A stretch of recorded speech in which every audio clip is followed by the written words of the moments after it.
This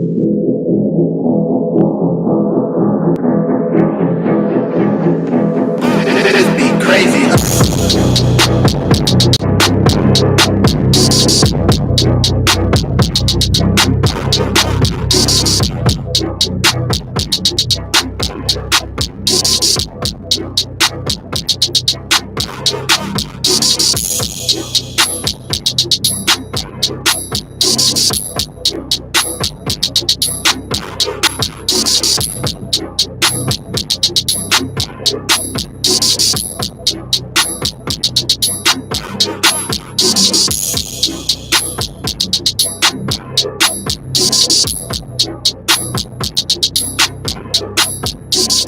And now, a three-time sports editor, former online and managing editor, and host of Talk That Talk, award-winning journalist Terrell Chatterbox Emerson. Welcome to it. Welcome to it.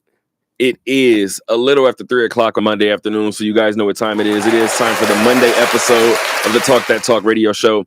I am your host, Terrell Chatterbox Emerson. We'll get to platforms and everything of that sort in a second, but let's go ahead and get to who's in the studio with me.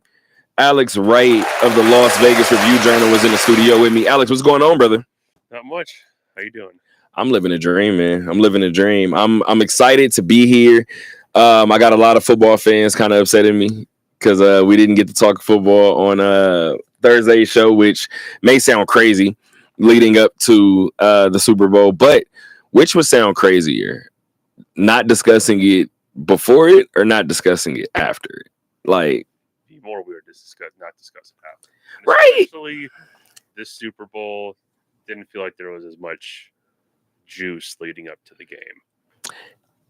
I think you can blame the NBA for that a little bit. Maybe I'm wrong, but I feel like you can blame that. We're actually going to end with the NBA. So all of you non-basketball fans or non-basketball fanatics that I feel like I am at least, it makes sense if you guys are a little upset. But welcome to it. We will get to it in a brief moment. But we are 2 minutes into our Monday episode. This is episode 10 of season 7. So this is episode 336 of the Talk That Talk radio show. Of course, a product of the Talk That Talk media company. But yeah, man. And again, I'm over here looking at cameras as usual. Alex has his camera. I have mine over here. If you guys want to literally watch our radio show, you guys can always catch it live Mondays 3 to 5, Thursdays 10 to midnight on our YouTube channel. I'm actually watching it live myself in the studio as we speak. Again, that you can go to your YouTube, go to the search bar, type in Talk That Talk radio show. Once again, go to your YouTube, go to the search bar, type in Talk That Talk radio show. It's actually pretty much the same across every platform. Apple Podcasts is the same, Spotify is the same. What else am I missing? Instagram and Facebook. And then the only thing that would be different is our Twitter. Our Twitter is at Talk That Talk LV. Once again, our Twitter is at Talk That Talk LV. But yeah, man, let's get to it. My mom's tipping. She sent me a couple of them today, but this one seems real subtle. This one seems real light. Hill, don't hurt. Flow, don't force. Chase dreams, not people. Be you, not them. I feel like that one was powerful enough for me to go ahead and read that just one time. But again, we're about to get right to it. I think we went 4 minutes over on Thursday's show. We tend to do that here a little bit. But again, guys, this show is being shot from the studio here at the Harry Reid Research and Technology Park here on Sunset, here in Las Vegas, Nevada. Alex, my brother, let's talk some sports, man. Let's talk some sports. I have a lot written down, and today's a day that I sent you the rundown.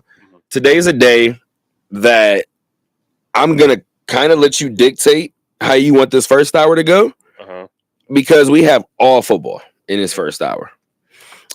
We got to start with the big game, right? Congratulations to the Philadelphia Eagles, a 40-22 victory over the Kansas City Chiefs. I want to talk all storylines after the fact.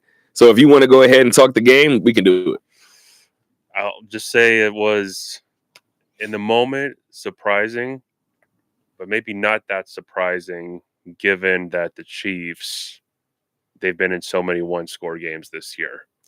I think it was 12 one-score games and something else like 12 times they had to drive in the fourth quarter to retake the lead or something like that. But in the moment, it's like, oh my gosh, it's the Super Bowl. It's the Chiefs. They're down. And even that little thought in your mind is because Tom Brady's calling the games like, oh man, 28-3, Mahomes they're gonna do it. But I think in the end they ran into another great team, and some of that luck that they had in those other one-score games. Think about blocking the field goal against the Broncos to win that game, and then of course the Raiders game where I knew it was coming. You drop that snap and you're in field goal range and you don't recover.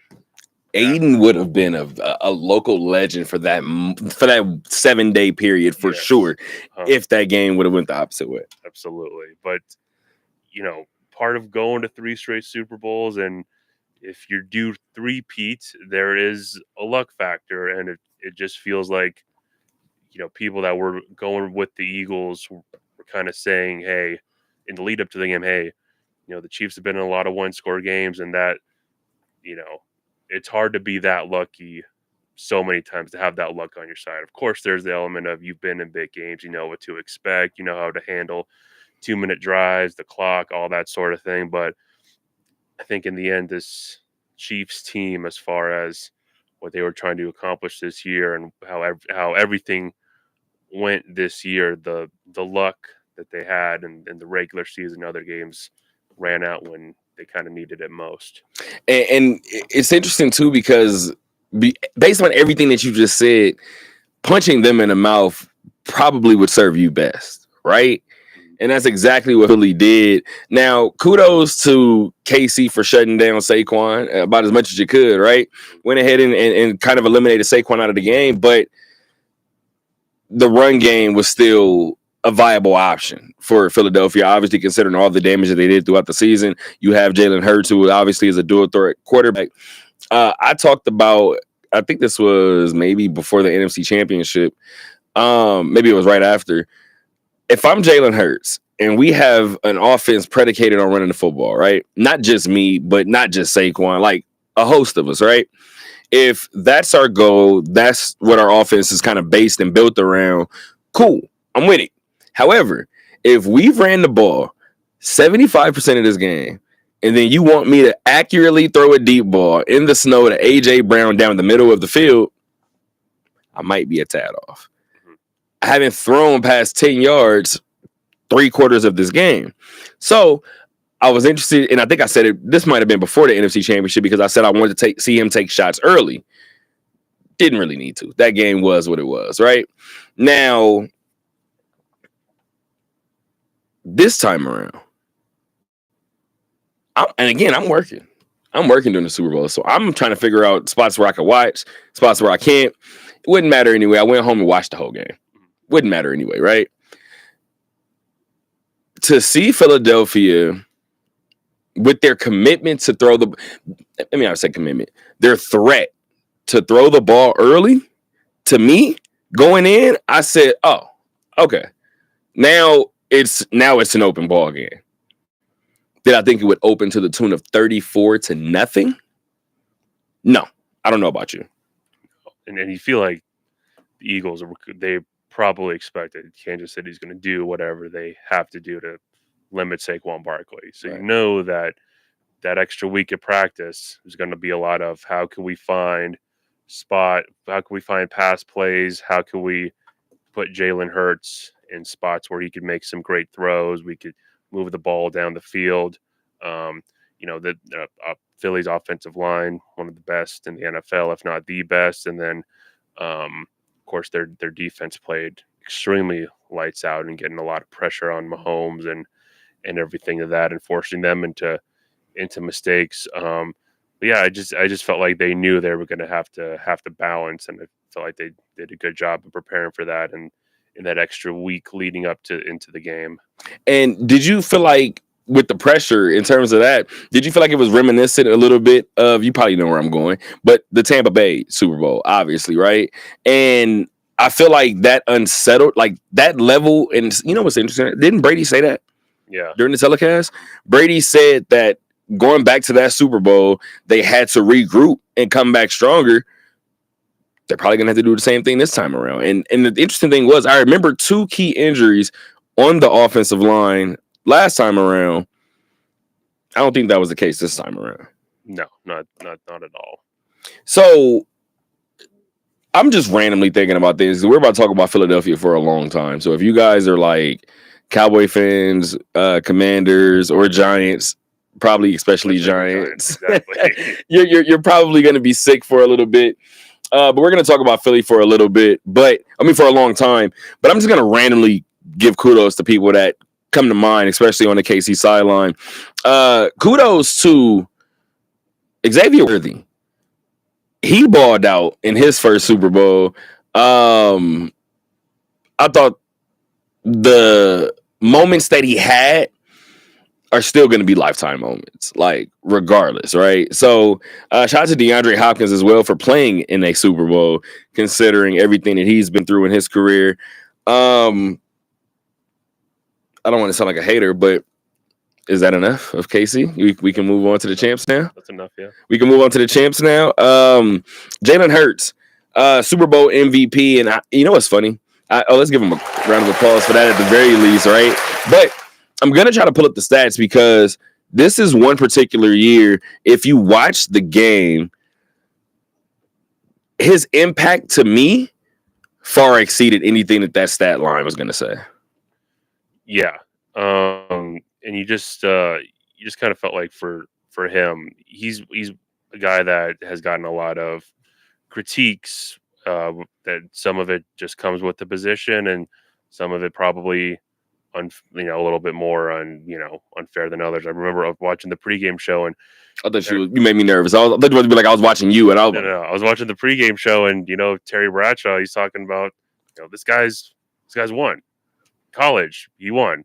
No, there was that national championship game we got benched. Yeah, but college he won, and so far in the NFL he's won, and that's something that you just can't teach. You have to experience it, or you have to experience it and learn it, or you just have to have it. So I think that's where that kind of comes into that stat line of not maybe it's not the most impressive, maybe it's not the greatest, but just the other intangibles, the things leading up to a game, the moments on the sideline, just the leadership aspect that you just kind of can't see or quantify. And obviously, we have to talk about Kansas City in correlation because that's what the Super Bowl consisted of. However, the people that doubted Philly going into the game, they more so. Let's just put it this way. Let's now refer to the stat sheet.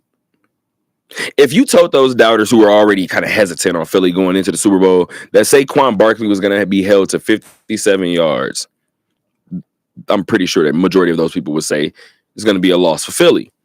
Now, this is the fun part. Have you looked at his numbers? Have you looked at Jalen Hurts' numbers? I'm looking at them right now, yeah. So, did you look at them before now? No. Great. So, now that I'm seeing the numbers, they flashed once. Like, me remember like watching the game last night. These numbers, like around these numbers, right? But to see that Jalen Hurts went 17 of 22, 221 yards, 2 touchdowns, an interception, while also rushing for 72 yards and a touchdown, that's the reason why he was named Super Bowl MVP. Being efficient, taking care of the ball, not doing anything risky, especially for him, he has that Super Bowl, another Super Bowl game under his belt now. So I felt that if there's any nerves, every Super Bowl, there's nerves for every team, but kind of knowing what to expect and what to possibly do that different this go around, and having a guy like Saquon Barkley, and kind of probably gave him a little bit more confidence. And it's just again just one of those things where you're in the Super Bowl and you're in the playoffs, and it's just take the 5-yard little pass and see if that moves into anything better, as opposed to risking it downfield and double coverage, possibly gets intercepted or running and trying to fumble. But it just kind of always in these games where just every play, anything could happen. You just have to kind of learn how to be the most efficient with what you have and what the defense is giving you. And you kind of just talked about it right now, right? He already had a Super Bowl game under his belt. Now, this is the hot topic I wanted to get into, and I'm going to mark it right now as I'm writing it down. So I don't think you were here when we did it, but I want to play this game, right? It's a little too late now because the Super Bowl has happened. However, so do you remember that little bracket? Not bracket. Do you remember that little grid with the 8 quarterbacks from last generation? It was Brady. It was Peyton. It was Drew. It was Aaron. We saw Phillip Rivers in there. Who else did we see? Big Ben. Mm-hmm. They threw Eli in there because he had 2 rings, right? Mm-hmm. I'm up to what? I'm up to 8. So there's the 8. We even had a conversation about Russell Wilson. Like, he's like a tweener. Like, Matthew Stafford is kind of a tweener, right? But you wouldn't consider Matthew Stafford and Russell Wilson now when speaking about the new crop. Do me a quick favor. Mm-hmm. Give me that top 8 right now of today's game. Top 8 right now. Mm-hmm. Huh. Probably. I'm ready. I'll go with Joe Burrow, Lamar Jackson. I still put Patrick Mahomes there. You better. Josh Allen, Jalen Hurts. Still go Jaden Daniels. Okay. 6. CJ Stroud. I like it. What were we at? 7? 7. 7. And if I'm wrong, we'll give you one more anyway. Justin Herbert. Okay, and Justin Herbert. So I like that, right? Mm-hmm. Now I'm trying to think about the people that you didn't mention, right? Remember when Dallas gave Dak Prescott all that money? Mm-hmm. I may be a little biased, but I think Jordan Love plays in a pretty good organization, right? I don't care what anybody says. I still like Doug Peterson. I think that sometimes the locker room just gets tired of hearing one particular voice. I still like Trevor Lawrence, right? We were all high on Deshaun Watson 3 years ago. Yeah. Even with everything going on, we were like, he can throw the hell out of a football. And then all of a sudden he couldn't. Like, right? I feel like I'm missing one more name. Jeez, who was going through Mama? Oh. What about Jared Goff? So the reason why I'm giving you all these names, right, is because I asked people their top 8 typically, and Jalen wasn't in there. And I asked them up to like Thursday. Mm-hmm. And I said, cool. This goes back to the conversation that I had with my dad after the Rams beat Cincinnati. I said, he was like, oh, well, Joe is a dog. Joe would get back to another one. I said, I agree. I said, I actually figured that out like kind of before halftime. I was like, oh, okay, like I can kind of see where this is going. He'll be back. He is built to go to multiple, right? I said, you think Lamar goes to 1?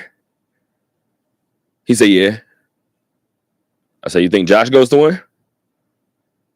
He was like, probably not. I was like, you want Dak to go to 1, right? As a Cowboy fan. The reason why I brought up all those names is because I said, this is going to be worse than the last generations. This is going to be far worse. We think it's a travesty that Drew Brees and Aaron Rodgers retired with not only 1 ring, but 1 appearance. Lamar, Josh, Dak, Jordan Love, Justin Herbert. Somebody's not only not going to win 1, they're not going. Right. They're all relatively the same age, and especially. And Jalen's been twice. You just said it. Just been twice, and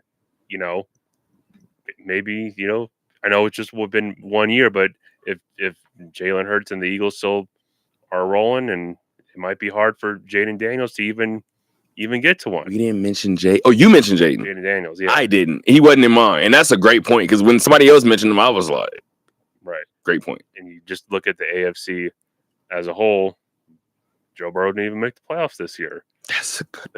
I mean, there's going to be these, look at the Chargers, if they're always behind the Chiefs, if they're, Trevor Lawrence in the AFC South, and it's kind of always this dogfight, and you miss out on the division, and you don't even get the wild card if these other divisions are good. So it's just, it's just that the top, of the quarterback class is just so,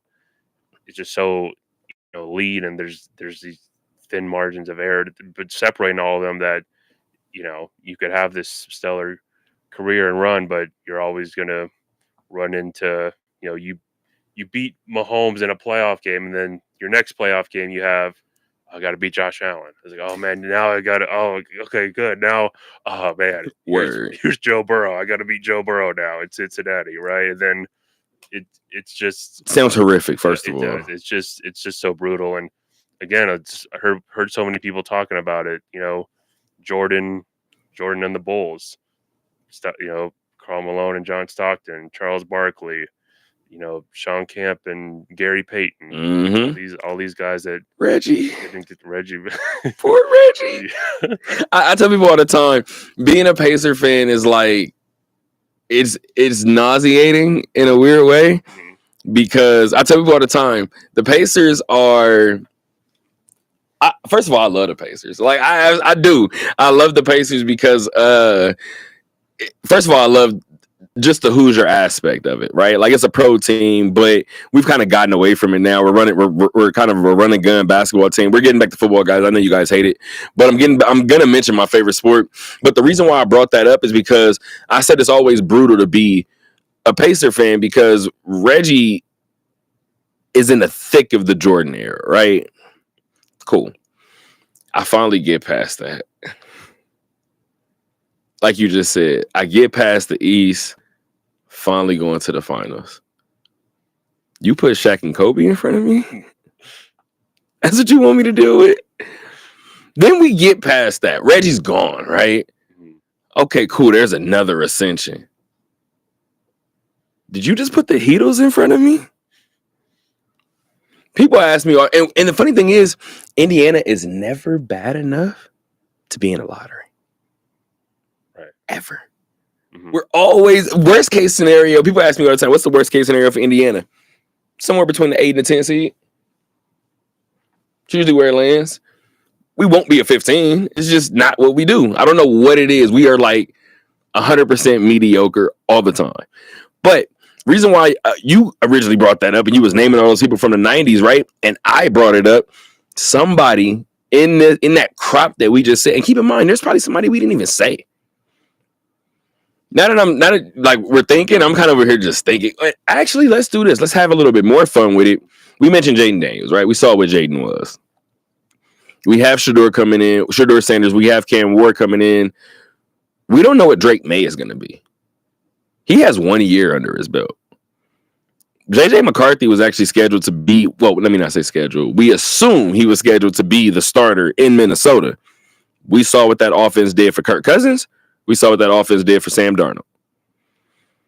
So from that perspective, again, this quarterback crop, to me, I'm not going to talk about peaks, right? Yes, you could say, and we'll get to something that I just saw Stephen A. Smith said on my phone, but maybe this crop doesn't have the peak of Brady, right? It's kind of hard to hit that peak. Hell, even Peyton's peak. Maybe those are two that we don't necessarily hit. However, Phillip Rivers was a fifth name, I think that's it. Even if you flip-flop it and you put Big Ben there. Then we got the Phillip Rivers, Eli Manning, and I forgot who was last. But actually, those were the last two. So just from that perspective, we'll have a lot of names before we get to, respectfully, the likes of a Phillip Rivers or a Eli Manning of today. Right. Just thinking about other guys like, and head coaches like Bo Nix and Sean Payton. It's another good one. If that's, or Tua and Mike McDaniel. It's in another Miami. good one. There's just kind of always been that.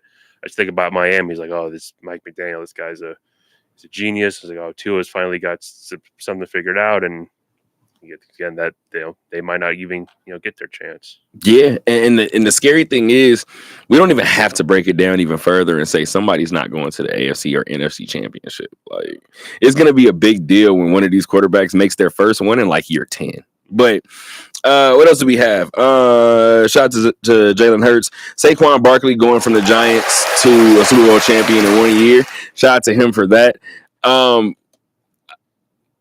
I've heard the rest of the division kind of cheer for Saquon. They hate the fact that it's done in Philly.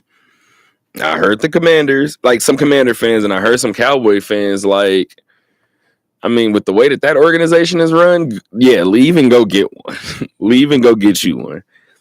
Yeah, especially we saw the those clips that will live in infamy from the hard knocks of the Giants, and just they're even worse. How they handled that whole Saquon Barkley situation. Do you think, and this is a dumb question probably, but do you think that they somehow incorporate that at the parade? Maybe the organization is too classy. Them fans in Philly, there's gonna be something. It's gonna be a still shot, and somebody's gonna type the caption out, and they're gonna be like, "Well, I don't want him to go to." Yeah, and it happened. Worst case scenario for the New York Giants happened. You know what's interesting? How many teams let you go and say we wish the best for you? And in the back of my mind, I'm like, no, they don't. No, they really don't. That is conditional. Like, that is 1,000% conditional. Where are we at? We mentioned Saquon briefly. Nick Sirianni. Let's talk about it, because you know where I'm going, and take it away.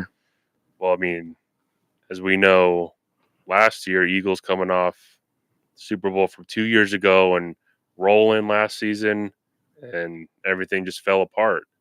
And people were talking about, oh, Nick Sirianni, he's combative. He argues with these yelling with the fans. He's just get rid of him and start fresh. And crazy. We were just, I know that's crazy. People talking about he should be, fired, but what a turnaround for him. I mean, it's not easy, coaching in the NFL. There's a lot of pressure, especially there in Philly, where, you touched on it with kind of the Pacers right before there, Philly, they'd have these, the Donovan McNabb Super Bowl, the Nick Foles Super Bowl. But other than that, it was kind of this kind of purgatory of, they get 10, 12 wins, and they maybe, flame out a little bit in the playoffs, or they'd be like 7-9. It's like, we'll get them back next year, and just kind of dealing with those highs and lows. And right. I just feel like, at the end, Sirianni did an incredible job, and he's kind of, if anyone was doubting him, and I'm sure there were still people doubting him this year, it's like, they're just, they have Saquon. They're just giving Saquon the ball. But I think he proved a lot of people wrong and showed that he's the right guy for Philly. And you just said it, right? He's the right guy for Philly. And if I'm going to be completely honest with you, everything that you just said, I was getting ready to say. So it's almost like I don't need to add too much. But obviously, I just said it. You knew where I was going, right? And first of all, when the Super Bowl had started, and of course, you know how they're panning to everybody during the national anthem, I saw Nick Sirianni, and I saw his eyes open up. And of course, they're doing it in slow-mo. It's real cinematic, right? And I had a feeling in that moment, I was just like, let this man win tonight, and he's forever a legend in Philadelphia. Simply because he fought back. And a lot of people like to be like, oh, well, he's combative with the fan. He's in Philadelphia, brother. That's one of the few places where if you do kind of bite back and then you win, You can talk all day long because we're not going to stop. And like you just said before, too, and this is the weird part of football, right? I feel like it's the only sport where it actually lies. Look up some hockey history, too. They let hockey head coaches fly. And I'd be like, damn, all right, already? Saw that with the Golden Knights. Hey, man, I wasn't going to point a finger, but you know. Yeah, but you kind of just said it, right? So I'm not trying to wish harm on him, but if he would have lost this Super Bowl, like you just said, I still feel like there would have been some people that were like, well, Sirianni is not the answer, which would have been kind of insane, right? If he gets fired later down the line, Nick Sirianni can forever go anywhere in Philadelphia and get a free steak dinner. Exactly. Especially this win, this ending a three-peat, dominating over another added bonus. KC, you just lost to a few years ago. You got your. You're just stacking the deck right now. Like now, you get free beers too. Exactly. Exactly. I mean, you talk about. I mean, hockey. I mean, we just saw it with Ryan Day at Ohio State. I mean, the lunatic Ohio State fans that would rather go 1-11, but that one win be over Michigan, than 15-1 win the national championship, but that one loss is to Michigan, right? And you mentioned, I think Philadelphia is just so different from most other cities where they see a guy, bite back, and on the inside they're like, okay, he cares because we care. That's how we express how we care, and he's expressing how he cares, and he's standing up for his guys. And now let's see you, prove it. Let's see you win it, and he backed it up. First of all, you sat there and because no, I'm serious. Because you layered out added points, right? The fact that the game was never really in doubt, right? You actually went into the second quarter up 7-0. Maybe the game was in doubt. Like by halftime, people were like, okay, unless Pat comes out and has one of those moments, we kind of see where this is headed, right? We saw Brady do what Brady did, and then we saw 28-3 and was still like, okay, this one's over. And it wasn't. So I do believe that there were some people that kind of had belief as I was watching the game, even as somebody who knew the outcome. I'm serious. Once it touched 34-0, I think it was still like 6 minutes left in the third. I said, this isn't happening. I said, he's not scoring 5. This feels more like that night watching that Tampa Super Bowl than it does any of his other wins. Like even the first Niner one, right? We were like, oh, is this what Legends is made? Like this is what Legends are made of. Is this the moment? And then you started watching the game and it started moving in slow-mo. And then every moment that he's had after that, it's almost like you could predict it. Tampa felt weird. It smelt weird. Last night, because of the pressure that Philadelphia put on him, by halftime, you were like, oh, okay, unless he does something early, this isn't going to change things. Right. And, going back to the Chiefs a little bit, of the three teams the last 3 years, this one probably ranks third out of 3 for sure. And you look at, I mean, defense played well, but just the offensive production just wasn't there. So, you feel like if you're, Kelsey wasn't as good as he has been. That was key. Exactly. Not a lot of, the run game not as strong maybe, and just everything else. So you just felt like if we could just start it at Mahomes and do kind of throw the sink and try to get him off his game a little bit, that'll impact everybody else. And now I guess we can mention what Stephen A. Smith said briefly, right? Stephen A. Smith said something along the lines of, actually, let me not even say this because I don't want to act like I'm quoting him, right? But to argue that the GOAT debate for Patrick Mahomes is over, even if, because this is the caveat, even if it's saying that the debate is over for now, no, it's not. No, it's not. I believe for a couple of matter of fact, can you do me a favor? Patrick Mahomes is how old? And I want you to look up Brady at this particular age. Brady at 29 years old. Thank you for doing that. But while you're doing that, I'll kind of build my point. Patrick Mahomes is still head and shoulders just in terms of accomplishment, right? Even if you want to say guys are catching up to him in terms of talent-wise, ability-wise. We didn't mention Caleb Williams. Mm-hmm. I was talking to a Bear fan recently, and I told them I'm just happy that Green Bay got one against him this year because we have to deal with him. I said that when he got drafted. I think this year he would struggle. After that, all bets are off. I don't know what happens with Caleb Williams. But anyway, let's just say that you feel like other guys are catching up to Patrick Mahomes physically, right? Cool.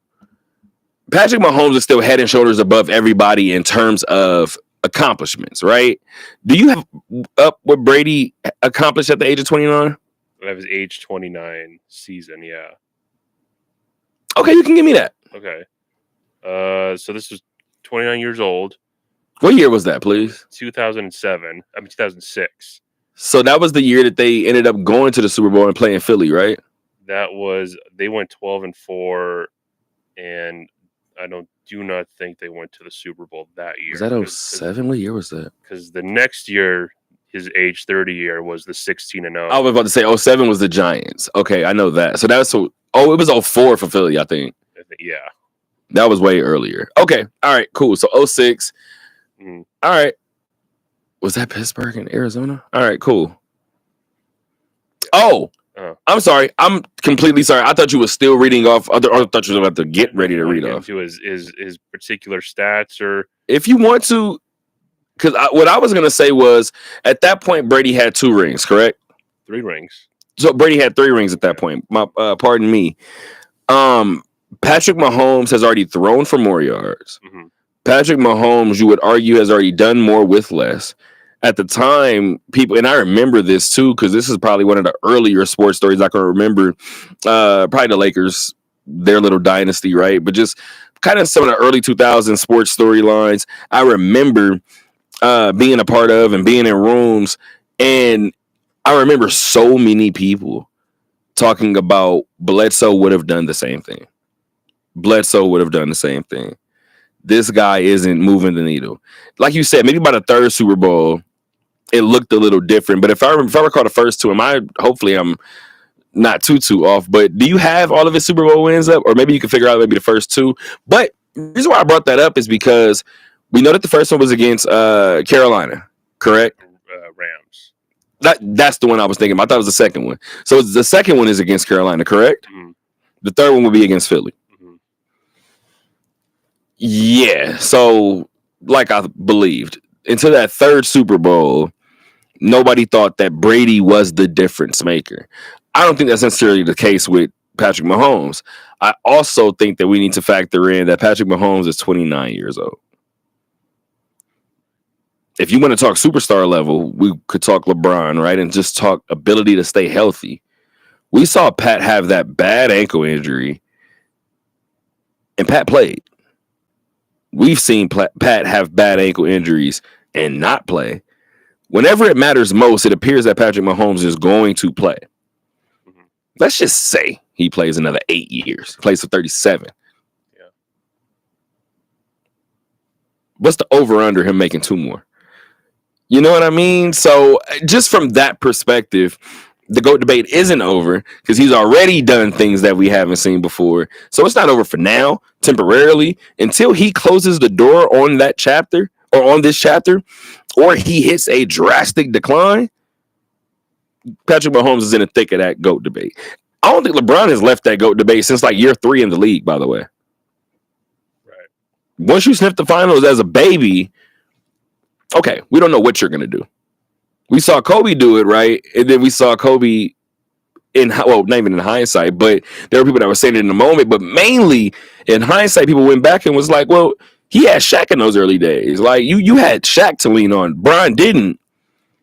these people are forever going to be in the thick of things when it comes to the greatest of all time. Yeah, especially, I mean, the Patriots. You look at those 2 Super Bowl wins. You had 2 of those Super Bowl wins. You had game-winning field goals. Or you go talk about Bill Belichick and the defense he had. I watched this 30 for 30 about Bill Belichick and Bill Parcells and their relationship, and how Belichick still had some guys from when on those early Patriots teams from when Parcells and him were there in the mid 90s for a little bit, right? And then eventually you just kind of have to, you know, if the team keeps succeeding and it keeps kind of what we talked a little bit about with Jalen Hurts, right? You just keep winning, and it's like, this guy's good. And you know, Patrick Mahomes, if he plays to 45 like Tom Brady did, you'll have plenty of opportunities to be in a position to win more Super Bowls, win 7. That, I mean, yeah, it might be tough, but you know, you can't right now. Like, you can't bet against him until he actually retires and has it or doesn't have it. And now that you even said that, now I'm going back to Pat's stats really quick, because what I really just want to see is how many years Pat has played. So Pat has played 7 years, right? And actually, that first year he played a game. So Pat has played 6 years, right? He has 3. He's played 6 years. He has 3. So like you just said, you said it would be difficult to get to 7. You and I both are in this field, so I don't know how good you are with numbers. I don't know how great I am with numbers, but I don't think I'm the best, right? I'm gonna try to look at some numbers really quick, because you're right, it's tough to get to 7. But let's just say that what you just said is correct or accurate, even remotely accurate. And he plays 16 more seasons to 45, right? He's 29 now. He would need 4, right? He would need a Super Bowl in a quarter of the time that he needs to play remaining. So okay, first of all, this is going to sound nuts, but we're talking about Patrick Mahomes here, but you're asking Patrick to get to 4 more in 16 years. Yeah, I'm a bet that he's going to go to 4 more. I don't know. I could be wrong, but there it is. Like I said, the time that I'm really ready to have the conversation, because I'm ready to have a conversation about whether Travis Kelce is going to be on this roster next season. Only time I'm going to really panic is when that man with the headset hangs it up. It's true. Whereas, because we saw, you know, when Eric Bieniemy left, bring in Matt Nagy, and I was worried. That was it. I was worried for that moment. I was like, oh, what's this? Is this where they take a step back? But they didn't. And you feel like, you know, Andy Reid and if Andy Reid and Mahomes are there, they'll find something. We see it. You know, they, you know, didn't replace Tyreek Hill with one guy, but they got a lot of other guys that could fill that speedster slot wide receiver role. You got Steve Spagnuolo at the defense. As long as he's still there and has his guys, they'll still be in it with a chance to win. I mean, you look at, that last year with Peyton Manning, right? And that's not necessarily his best year, but great defense, great running game, and you know that's what it could take. Pat could have a down year, but has a great running game, has a great defense, and you know they could find their way to Super Bowl. Let's put it this way. In order for Patrick Mahomes to win 4 more, they could put Pat in the role that Brady was in for his first 3 for the last 8 years of his career and see how that pans out. So what I also thought was dope, I'm big on dates. I said it before. I don't like sitting here and saying, oh, I'm into numerology, because, you know, people like to attach. I'm big on words mean things too, but I hate when I'll be like, oh, I'm big on numbers and birthdays. And, oh, you're into numerology. No. And then they'll describe numerology and define it and be like, so by definition, you're into numerology. So I guess I am into numerology, but did you hear about the Philadelphia Eagles parade? No. the city of brotherly love is having their parade on Valentine's Day. That's tough, brother. That's hard. First of all, how hard do you think Saquon partied last night? Well, we saw the video of him shotgunning the beer. That's why. I'm sure his kids got put to bed kind of early, and I'm sure he enjoyed himself. I'm sure he took out some frustration of the Giants situation and all that as he celebrated. 1,000%. I feel like Saquon went back to them frat days at Penn State. I feel like he went back to them frat party days and had a moment. You already said it. Seeing him shotgun that beer, I watched it, and this is what I do every time a championship is won. Especially, first of all, I guess it doesn't matter in the NBA because the NBA usually flies out that night. We're going to Vegas. I try to pay attention to certain teams and where they are. I seen Saquon shotgun that beer. First thing that went through my mind, where are they? I said New Orleans. Mm-hmm. I said, oh, it's over. I said, somebody check on that man in the morning. I'm sure all through the Philadelphia Eagles phones, there's videos or FaceTimes of like people calling him the morning after. Are you alive right now? Are you good? Saquon looks like he works so diligently throughout the year to actually taste the championship. I think Saquon was jumping off of roofs last night. We're 46 minutes into our Monday show. Again, guys, if you guys are watching on YouTube, we appreciate you. I'm Terrell. He's Alex. We're talking the NFL right now. We're talking the Super Bowl, of course. It was a win for the Philadelphia Eagles. Let's talk some other football-related news, not necessarily about the Super Bowl, but let's talk NFL honors, right? We were mentioning all of those quarterbacks earlier. Big kudos and a round of applause to Josh Allen, who won his first NFL MVP in the closest MVP race since 2016. You want to give me your initial thoughts? My initial thoughts, him and Lamar both had such great years. I don't think you could have, if Lamar got the MVP, he was like, yeah, he deserved it. Josh got it, yeah, he deserved it. I don't think you could have necessarily separated. They look at their season as a whole and be like, oh, this guy was significantly better than the other. Because part of the MVP award is value. And I think about, like, if Lamar Jackson was on the Bills, how would they do? Like, if you literally just swap them, how would he do? And it's not, a knock on Lamar or anyone else with the Bills, but it's just the way Josh Allen, the way he played this year and the way that he, added this running element to his game and developed it and became this dual threat and this ultimate kind of leader and kind of like the star on a team that didn't have that many stars as previous years.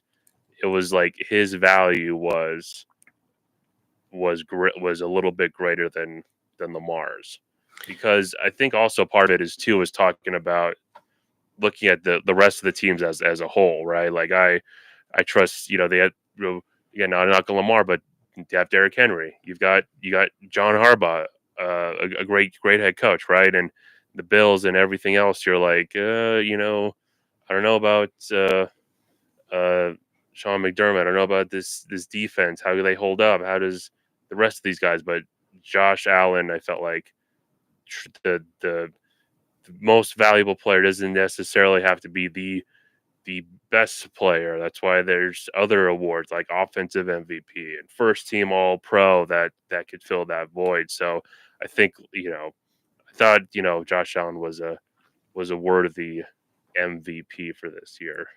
I don't want to sit here and do this air horn the entire show, but I was sitting here listening to everything that you're saying, and obviously in this field, you don't want to sit here and repeat everything that the person just said. However, you want to listen to them, but you want to be actively listening to them. And it gets hard in this field. It does, right? You're thinking about the next question. You're thinking about whatever you're thinking about. You can go back and revisit the tape. As you were speaking, I'm getting ready, right? I'm like, cool, I know where I'm going to take this conversation, whatever. And then you got into, because I was going to do this the opposite way. So now I'm going to do it backwards. Since you decided to take that brilliant point, that's actually what I was going to end with, right? Who would have thought that Buffalo would be 13-4 after losing Stephon Diggs? That in itself, right? I mean, well, I don't think people in Buffalo thought it. No. So from that perspective, that's an added feather in his cap, right? But you take the head coach. You go let's just call a spade a spade. Two things happen. Two things differently happen for Sean McDermott. Sean McDermott loses one more game during the regular season, and Baltimore finishes ahead of him. And they lose to Baltimore in the postseason. Buffalo might be looking for a new head coach. We talked about it before. The NFL is not fair. And sometimes these winning teams in the NFL have a shorter leash. These coaches, rather, have a shorter leash than these teams with losing records, right? So just from that perspective, those are all feathers in Josh's cap. Last thing that I'll mention about Josh, and I got to pay up on the bet. I think I'm going to try to pay up on it on Thursday. I got to pay up on that bet. I got to go get this shirt made. This is really gross that I have to go get this shirt made. The only thing that's a caveat is it's my friend. Do you know about this bet? I don't think so. So we had a bet about whether, first of all, shout out to my friend Dominique. Let's give her a round of applause, right? She's a Buffalo fan. She's a diehard Bills fan, right? We had a bet originally for which team would go to the Super Bowl. Okay. My Packers or her Bills. I said, all right, cool. I'm with it, right? I thought certain bets that I make, I'm like, I'm fine. Like, I'm pretty good in this because worst case scenario, I already thought this through. I thought worst case scenario, we'll meet each other, then we're actually betting on the game. Or what happens if, or rather, I'm cool if we just go further in the playoffs. Because that's probably what the bet is going to shake out to be, right? We already know how that went. They got further than we did. So I immediately knew I had to pay it. If you know anything about Dom went to UNLV. So if you know anything about Dom, her nails are always amazing, right? Me being me, I said, I'm going to need to see some type of Packer design. She said, you know what? Okay, let's do it. If you want to play that game. She has this shirt, or this picture rather, of her in a mirror picture of her in Buffalo, like a Buffalo tank top. She said, I need you to get this on the shirt.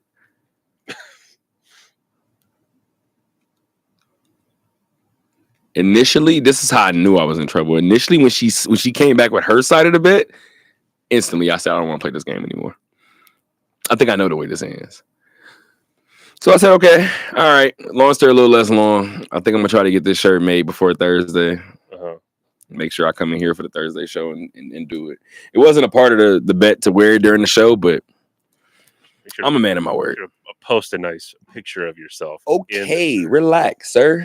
I don't know what you're doing or why you're doing it, but pay up the bet, you know? Chill. Just that was not. We don't need that part. But anyway, during the season, I was telling Dom. I said when it comes to Josh Allen in Buffalo, you know, when I thought they got dangerous, the games that they were winning and Josh Allen would throw for 147 yards and rush for 54. I would say, okay, now he's figured out. I don't have to exercise this big arm every game. I don't need to go out there and throw for 300 yards and 4 touchdowns every single game. Once Josh Allen learned how to do that, I told her instantly, I said, you guys are headed to a different space because by nature, he took care of the football better, right? So as much as people would probably want me to be, I'm not super angry that Josh Allen won this MVP over Lamar Jackson. Yeah. There's some people who look at me like I'm nuts when I say that. I'm not. Mainly because what it boils down to me, and you said it, so this is why I'm doing this backwards, right? First 4 weeks of the season, people were like, well, I mean, yeah, Lamar could be headed for his third one, or Derek could be headed for his first. We don't really know what's going on in this particular situation. As the season went on, you've seen what it ended up being, but you had another MVP caliber player on your team, and I think people thought that. My vote going in was Lamar. Am I mad that Lamar didn't win? No. By the second conversation that I had about Lamar Jackson not winning the MVP, I started saying, so what about Saquon? Because I think the bigger argument, if you really want to have that, is the MVP being designated for a quarterback. Because if you were going to say that Lamar wasn't the MVP, you want to know who was second on my ballot? Saquon. And you mentioned it being a quarterback award. I mean, I heard some people have some kind of, if the Cincinnati Bengals somehow get their way into the playoffs because they needed a lot of things to go their way, Joe Burrow's in the debate because his value carried Cincinnati into a potential playoff spot. If this was college, everybody would really be pissed now. But if this was college, would Joe Burrow win the best quarterback award? This was college. Because if the MVP is Heisman, and Lamar got gypped for that, most people would think, oh, okay, well, cool. You're going to win best quarterback, right? Or maybe the quarterback that won the Heisman. If we're just talking numbers, Joe Burrow ran away with the passing crown this year. I almost said today. Ran away with the passing crown this year. You can talk about those games that he lost. I mean, there were some games that I watched him lose and he put up 31. There were some games that I watched him lose and he put up 35. Right. So, like you said before, if he would have made the playoffs, I'm not mad at giving Joe a vote as well. But again, if we're talking valuable, I think it's pretty hard to argue what Josh meant to Buffalo, especially like I said before, losing somebody like a Stephon Diggs. With all due respect to Devontae Adams, it seems like he talked about the Raiders having more addition by subtraction in terms of losing him. I think Buffalo proved to be exactly that, right? We saw Mac Hollins, a former Raider, shine when it mattered most for Buffalo. So, you got something else on these? No. I was say I thought you were about to give me another point. Last thing, really quick, we mentioned the Raiders, obviously. So let's mention this Hall of Fame class that we are gonna say, since we're here in Vegas, is headed and led by Eric Allen, former Eagle as well. So I know he's definitely flying high this weekend. Matter of fact, this is our Monday episode, so I know he is probably like, I get a full week to just act out. So, by the way, you think EA is back from New Orleans right now? I don't think so. I'm gonna ask him. Ask him. I mean, I'm sure he's enjoying it, enjoying the New Orleans. Somebody probably would call my phone, and if I'm him, they'd be like, "Hey, when you coming back?" Thursday. When I'm done partying, that's when I'm coming back. Thursday night. Thursday night, I'll be back at some point, and don't talk to me till Sunday. But yeah, man, Eric Allen is finally headed to the to the Pro Football Hall of Fame, along with Jared Allen, Antonio Gates, and Sterling Sharp getting in. I am extremely happy with this class for a multitude of reasons, right? Obviously, I share a workspace with Eric Allen just in terms of covering the Raiders. You see how diligently he works in the building. If I'm just going to get to personal just for a little bit, and I'll let you obviously address this Hall of Fame class in a second. I just mentioned that I was a Packer fan, right? Yeah. I know Shannon is extremely happy that his brother is going in. Mm-hmm. I am also extremely happy that Sterling Sharp finally got that call to the Hall. Growing up, I remember my favorite player was Emmitt Smith. And I was a running back, right, in the household growing up. My dad was my brother was the quarterback. My dad played wide out. We had some fun, right? As I got older, as I got bigger, as my body size started changing, my brother was like, "Yeah, no, that's fine. I'm gonna need you to catch a pass. That's perfectly fine. All that running back stuff is cool." Mhm. No. All right, cool. He had me watching Tony Gonzalez and Antonio Gates tapes early. Yeah.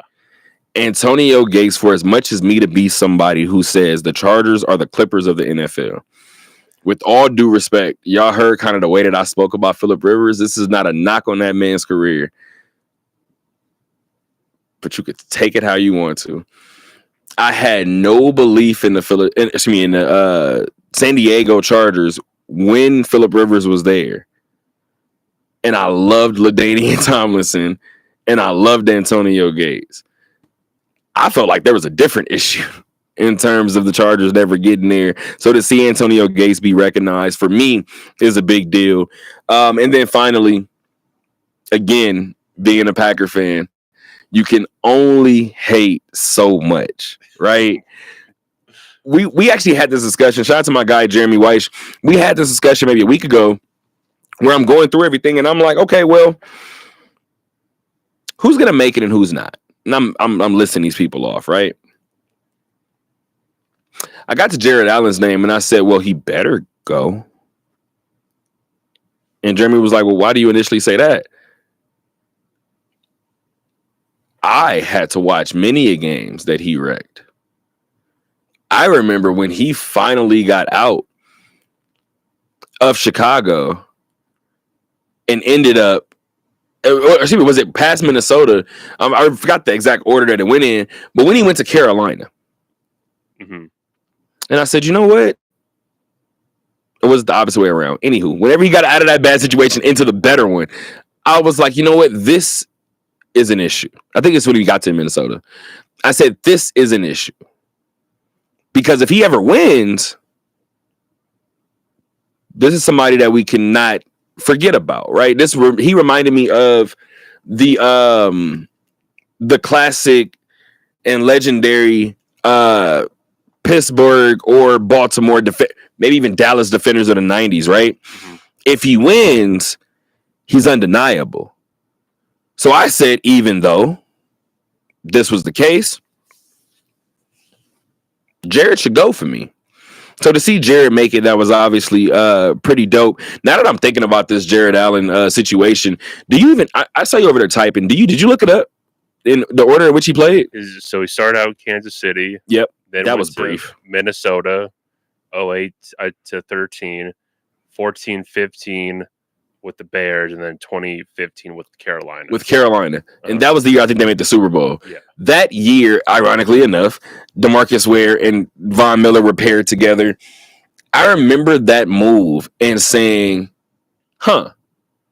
that's dangerous. Them two pursuing a quarterback is dangerous. I remember, obviously, we talked about Cam being in Superman mode and being in MVP mode. I remember Jared Allen going there. And of course, he was out of the division. And I'm sitting there and I'm like, hey, like I just said earlier, this is a problem.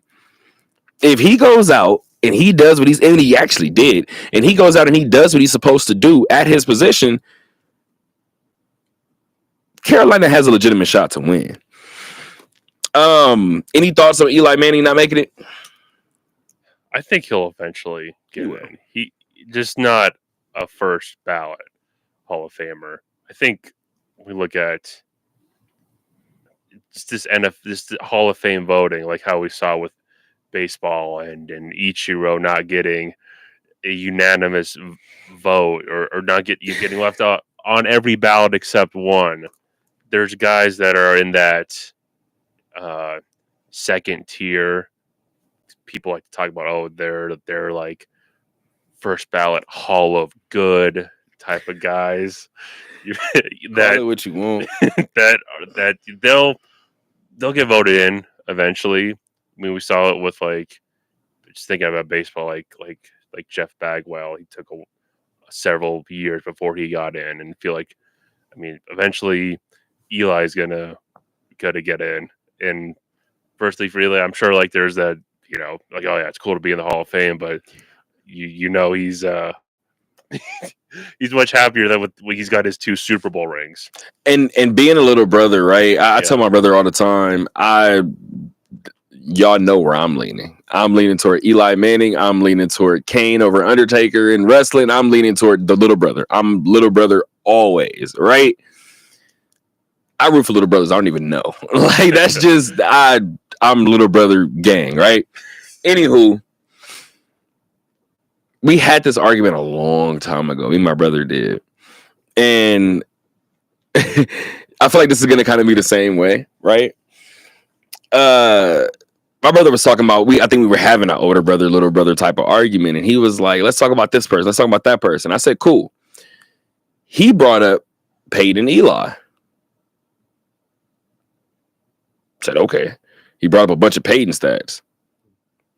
I went like this. He brought up a bunch of Peyton stats. I went like this.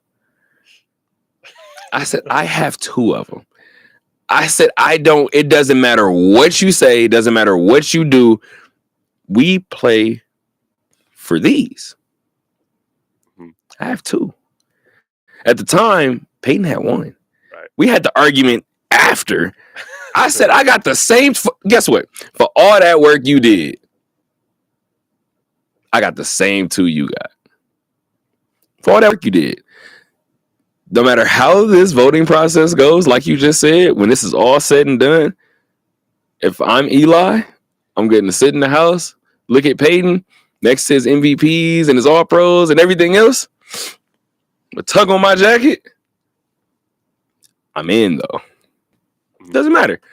I got the same 2 you got, and I'm in the same place you are.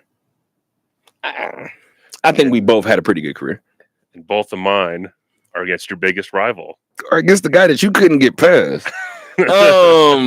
Yeah, man. You know what? In hindsight, I know Brady did get beat by Peyton a couple of times, but it wasn't very many. I had to think about it. There's this picture of Jalen Hurts walking through the confetti when they lost to Kansas City a couple of years ago, and it was a screensaver, right? They got a different picture this year. I don't know if you saw that one, but he's kind of walking through confetti again, still not a smile on his face yet, just still walking through it. And it says kind of taking it all, soaking it in the confetti or something like that, right? And he's the type of person, I don't expect that one, the one from this year, to be on this screensaver. He doesn't strike me as that person. He strikes me as needing, like, now I'm on to the next target. Like, now I need something to motivate me again for next year, right? But what was the point of me bringing it up? We were bringing up confetti. Peyton Manning. Yeah. Peyton Manning, there's this picture that I have in my phone. It's probably in my iCloud, where he was in Denver and he finally got by Brady in New England, right? There's this picture where he's on the podium and the confetti is going, it's orange and white, and there's a still shot. And somebody took, I paused it rather on TV, but I took this picture and you could only see Peyton from like here through the confetti. And I said, that's the shot. And I said, that's the shot. That's the moment that he got over this hump. This is what's going to catapult him to that Super Bowl, whatever the case may be. That was the 43-8 Super Bowl to Seattle. So just another thing that I would kind of add in the mix if I'm Eli and I'm having that conversation. When you finally did get over him, that was your Super Bowl. You didn't show up for the next one. Again, man, me and my brother, we have and the funny thing is, this is the great part too. Eli and Peyton, while they do, we watch them have banter back and forth, right? It never gets as bad as my brother and mine. We always go too far in their defense, because I'm like, it's no argument that Peyton was better than Eli. But again, as a little brother, I'm going to get mine off. I'm going to make sure that I get mine off in honor of Eli. But we're done with football for the most part today, rather, unless you want to keep going. But we have Vegas Golden Knights stuff to talk about. We have UNLV, both Lady Rebels and Running Rebels. And then we'll end with some quick NBA talk, all right? Yep. The Vegas Golden Knights ended the first of all, So I was gonna say they got this win, right? They got this win over Boston 4-3. Bigger than that, they end this first half on a 2-game win streak, which is a far cry from what this team was in the midst of prior to that. This team had lost 11 of their prior 13 games before this. To see Vegas have that stretch after the calendar flipped to 2025 is the reason why I didn't give it really any thought. Then we got to about 4 and 5 games, right? And I was like, okay, what's happening? Then it got to like, they haven't won again. They had a winless streak for 7 games. Okay. At some point, I said it before, Vegas just needs the break to come. Right. And that's just, that's just hockey. I hear some people say, "Oh, hockey's the silliest sport in the sense of one puck off some guy's skate goes in and you lose the game." So, but you look at the Golden Knights and this stretch where they were struggling. You kind of makes you wonder, like, what else is there? How truly good was their depth? The depth that we saw early in the season, was it just guys were just getting hot, just the competition they were playing, or is it just not as good? And it kind of goes back to some things we've seen the Golden Knights in the past, different years and all that, where the scoring kind of dries up. The scoring dries up in the postseason. They stumble a little late. I think about that. It was that year where it was the second year where they lost to the Sharks in that like controversial fashion. They kind of stumbled a little bit and had a shot at possible 1 seed, and then ended up being the 3 seed, and that's what led to that Game 7 being on the road, right? So it's still over 2 months until the playoffs start. They could be going in the playoffs winners of 12 or 13, and it's kind of like you just gotta see the team going into the playoffs and essentially basically their health too. How healthy are they going into the playoffs? No, you're absolutely right. Everything that you said was right on the money. I think one thing that's interesting about this Vegas group that you kind of just talked about, first of all, it is hockey. It's any season where you have this many games, right? You see it in the NBA, which we're going to end this particular hour with. And then you see it, especially in baseball, right? You see some games where it's 16-3 after the 4th inning, and we kind of know where this is going. You have some games in hockey, or some stretches in hockey, where you're playing bad hockey and things are not going your way.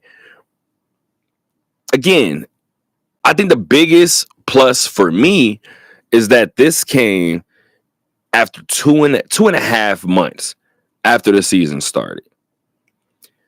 Did it get far uglier than I anticipated? Yes. I'm with you. I think Vegas is going to play itself back into a prime position. Now, keep in mind, too, really quick, Vegas is still tied for first in the Pacific Division. They are 33-17-6, good for 72 points. Edmonton has the same 72 points. But I believe Vegas is going to play themselves into a top 3 spot in the West, right? Probably top 2. But I think they're going to be a top 3 team in the West. You know what they can't afford? To have one of those stretches, like even with this 2-game win streak, they went through that stretch at a crucial time. The Knights can't afford to go through one of those stretches to close the season. No. That just kind of goes into that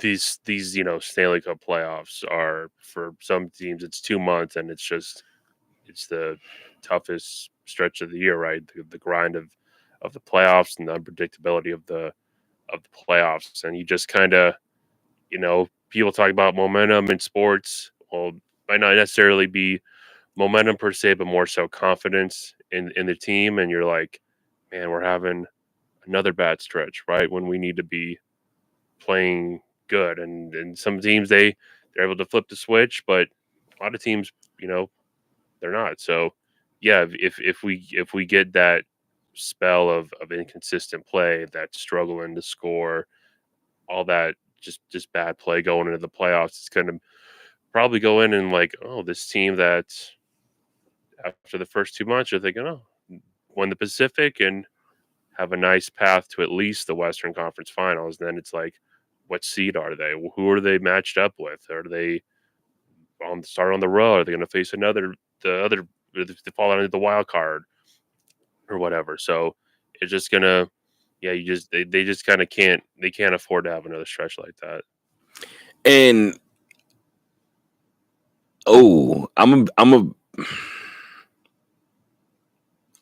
you know what? I'm with you. Yeah. I'm with you. I think I'm with you because I hesitated. I wanted to argue a little bit. I did, because can they afford to have another stretch as bad as this? No. And I already admitted this already got far uglier than I anticipated, right?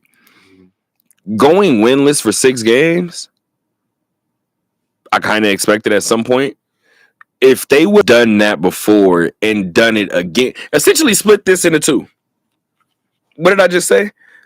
Before these 2 straight wins, they had lost 11 of 13. Split it in 2. You go on 2 of those stretches like that, 5 games here, 6 games here. I view it differently. So that's why I said you probably kind of made me kind of jump over to your side by saying what you said, because not going to lie, you lose 11 of 13 games. You can't really, if you want to be one of these teams that we consider for the Stanley Cup, and as a perennial Stanley Cup contender in your existence so far, I don't know of another team. And again, and you guys know how I am with hockey. I went in a matter of 5 years, a playoff watcher. Like, I'm dead ass serious. I didn't understand the standings. They were wild to me. I was like, I don't know how the standings work. I don't know how these points work. I'm good. I know how the playoffs work. I know how the bracket works. We can do this there, right? I was a playoff hockey watcher. I've gone from a playoff hockey watcher to a Golden Knight I'm not gonna say analyst. Let me not say that. To a Golden Knight reporter in certain moments, for sure. Shout out to Isaiah Torres, who was covering the Golden Knights for the company. But I'm more so a Golden Knight commentator, right? Mm-hmm. Now, because of that, I'm slowly indulging in other teams, the way I do the NFL, the way I do basketball, the way I do baseball to a certain degree. I do baseball maybe 75%. I pay attention to almost everything about every team, right? I don't do that in hockey. I pay attention to about 3 teams and like knowing 3 teams, and that's about it, right? That said, maybe you could tell me if I'm wrong. I don't know of another team that needs these 2 weeks off more than this team here in Vegas. So this is the 4 nations face off. So we finally get a break. It's 2 weeks off. What do you think Vegas needs to work on most during this break? It's honestly, that's a question that you would hear asked to Bruce or asked to the players. I feel like our answers may differ. I think just the biggest thing is just that depth scoring, or just consistent play from the depth, the third and fourth lines. You have a head coach that's not going to lie to you, right? Right. You said it earlier. You said if this team has one of those bad stretches like this to end the season, depending on where you're matched up or who you're matched up with, where you're seated, all of that is going to matter even more, right? Bigger than that, I think Bruce Cassidy is going to let them know if they're stinking it up going into the playoffs, right? You're going to want to keep their confidence high, but you're going to want to be honest.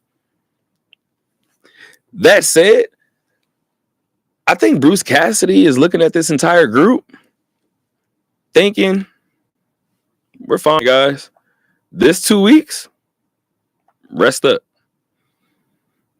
I remember when this actual stretch started, this 11 and 13, he started that stretch. Isaiah put it in his story as well. He said, we're just tired.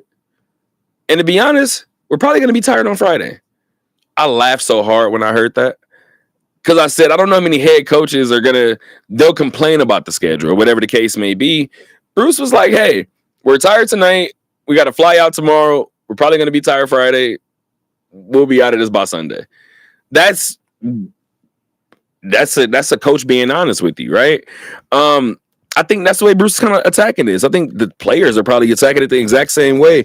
Sure, we got to play better, but they caught us in a bad moment. We didn't have that bad moment until the clock or to the calendar hit 2025. Let's just rest up, refocus, probably get away from the game of hockey. Yeah. Probably an important portion of this, and then come back ready to play. That might be, that just might be. I think about some of these coaches, and sometimes the best solution is to do nothing and just let it seem out, because it is 2 months until the playoffs, and he is a guy who, as much as Bruce Cassidy, you just kind of have to, regardless, if you make all these changes, you bring guys up, you trade for guys, at the end of the day, they gotta, you have to figure out, and the guys have to figure it out.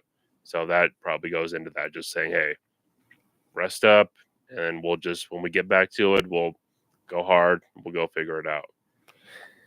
The reason why I stopped and I kind of smiled is because I said all of that, and you still have players participating in the Four Nation face-off. So I'm saying get rest, and then I'm thinking about the guys participating, and I'm like, it's probably not going to be much rest for them. But whatever. That's not something I want to concern myself with. I'll concern myself with that during the second week of this break, right? But we have women's basketball first, and then we have men's basketball. And this is basketball talk about a school that we love oh so much, Alex. Our favorite school. A school that means so much to us. A school that is the new face of the Mountain West, right? That's right. UNLV, Grand Canyon, UC Davis, UTEP. UNLV runs the Mountain West. We have no choice. Pending this whole lawsuit with the Pac-12 and all that. But yes, UNLV, the face. Well, one of these programs, absolutely the face of the Mountain West. No doubt about it. And I'm happy that you said that, because that's actually where we're starting. By the way, I had a conversation with Harp recently, and it was based on, I'm not going to say it was on your behalf, but it was a conversation based on something that we had. And I told him during the conversation that I need this so I can better answer these questions, right? Uh-huh. And in just a few moments, I'm going to help you better answer these questions that I talked to Harp about, right? But we're talking about faces of the leagues, of different leagues and conferences around college basketball. If you point to the women's division and you point to the Mountain West for the last, I think we're up to 4 seasons now, maybe almost 5 seasons if you include the 3-0 finish a couple of years ago. This group has been the face of the Mountain West. Lindy LaRocque and company continue to kind of just add to their resume. They added a 90-65 victory over Mexico. I do have some stats that not stats, but I do. I kind of do have stats. I lie, guys. If you're not a stats person, sorry. You guys kind of know I am. But I do just want to kind of highlight a couple of things. Alex, the reason why I put that camera on you first of all, you're smirking already, so I don't like this. Because if you've watched, first of all, did you watch the game? I did not. Are you looking at stats? I'm not looking at stats. I'm just ready for what you're going to say. Okay, that makes me happy. Just getting ready for what you want to say. Because I saw you smirking, and I was going to say this isn't one of those situations where I feel like it happened this time. But I want to give you the final number for New Mexico again as well, too. So UNLV shot 27 free throws in this game. The Lobos shot 7. You know how I feel about Mountain West officiating. This is one of those weird moments where it wasn't that. This Lobos team was chucking from 3. They attempted 65 shots on the night. 32 were from three. So they shot better from three than they did from inside the arc. So it kind of gives you an idea a little bit about why the free throws kind of looked the way that they did ultimately. But I do want to add that Aaliyah Alexander, Eastern Washington transfer, let's give her a round of applause.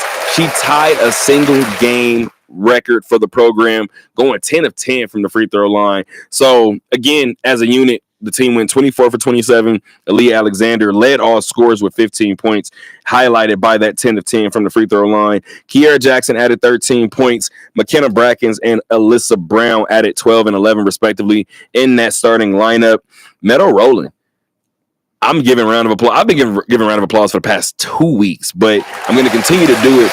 Meadow Rowland was named Freshman of the Year once again today after putting up 13 points and 9 rebounds in 18 minutes off of the bench last game. Now, Alex, I've said it twice this season. Am I lying? Maybe more than twice. But I've said it a couple times this season. And Meadow Rowland is in a prime position just in terms of this program, right? Certain programs get favor when it comes to certain awards. Let's just call a spade a spade. UNLV has done a number on the 6th Player of the Year award the past couple of years. You can think back to, and honestly, you have contenders on the team that it's almost like they could go against each other, right? Just in terms of what they bring to the team. But you've had it now from this program for a couple of years running, and now you have Meadow Rowland. And like I said, I've mentioned it twice this year. That to me, that's the Mountain West 6th Player of the Year. Not once did it cross my mind I'm probably also covering the Mountain West Freshman of the Year. Right. That UNLV's had some of those, right? And it just gotta, again, we talk about it so much. It goes into Lindy LaRocque and her staff's, ability to eye and develop talent and ability to put them in positions where they can thrive, right? And you kind of have every year you have those one or two or multiple returning starters or returning leaders that you can look up to, right? You could look up to a Alyssa Brown or a Desi or a Kiara Jackson or Essence Booker and just kind of you name us names, boy. Justice Etheridge, right? And you could see how they play, that you could learn how you can develop your role on the team. Be the scorer, be the ball handler, be the shooter, be the post presence, be the lockdown defender, right? So, it just, they're 13. I have the stats up here: 13 points and 9 rebounds. Just doing what you're putting yourself in a role where you're bring value and have an impact on the game. And I know you're a busy man. I hear. Have you had a chance? I know you've watched them, but have you had a chance to watch them live? No.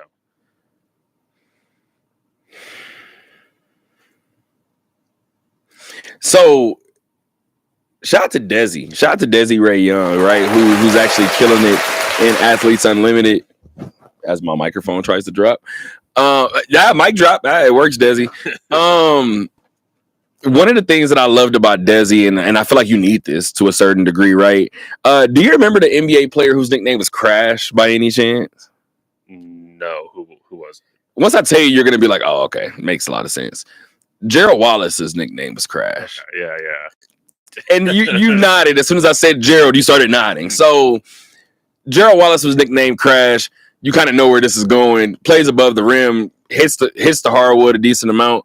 There was a certain level of recklessness to his game that I felt like was needed. Right? We talked the fight game. There's a certain level of recklessness with certain athletes that's needed. Right? Desi used to play, and again, that's somebody that you've watched. Desi would have moments in the game where she would catch the ball at the top of the key and she would just beeline for the basket. And you would just be like, I'm almost positive she just broke the play. 40% of the time it ends in an and one. And you're sitting there like, Desi, that's not supposed to. And you see Lindy like, I mean, well, hey, man, if she gets it done, she gets it done. Every time I watch Meadow play, I'm reminded that she's a freshman. And it's not in a negative way. Mhm. Every time I see her play, I think of that quote that Lindy and I talked about after they lost to Stanford. They're too young to not know. I watch Meadow get the ball sometimes and beeline for the basket, and I'm like, yeah, she's too young not to know. She's like, I see a crease, I can get there. This is my spot. I'm gonna get there. As long as, and by the way, haven't been to a practice yet this year. Am I lying?